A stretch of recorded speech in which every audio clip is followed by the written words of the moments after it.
In Asia, a rising China is asserting itself, and America is responding. Red lines are being tested by Beijing, and some have suggested the US, weakened economically, is in decline.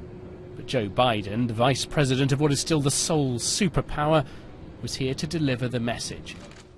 America isn't ready to see the status quo redrawn.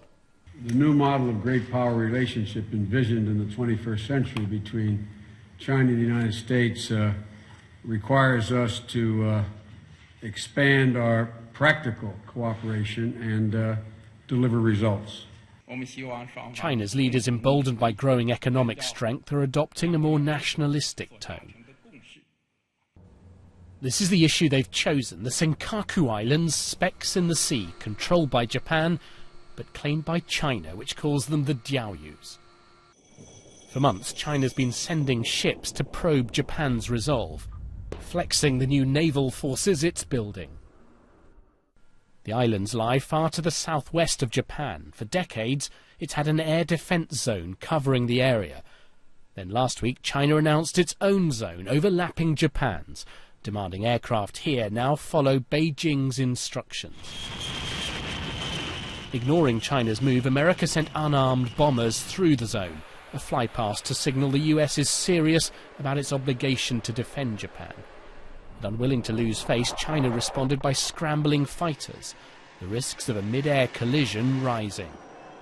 America is concerned about what it calls a growing pattern of behaviour by China, one it believes is stirring up tensions in Asia. And that matters, because one small incident over these disputed islands could trigger a far wider crisis, drawing in China on the one side and America on the other. China says other nations have air defence zones, so it should be allowed one too.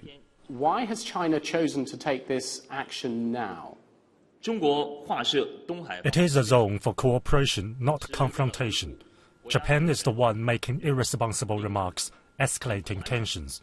Japan is the one that dispatched ships and planes to disturb our normal training.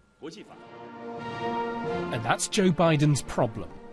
China's relations with many neighbours are not good.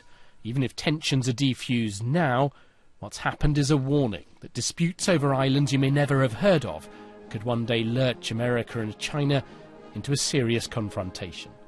Damien Grammaticus, BBC News, Beijing.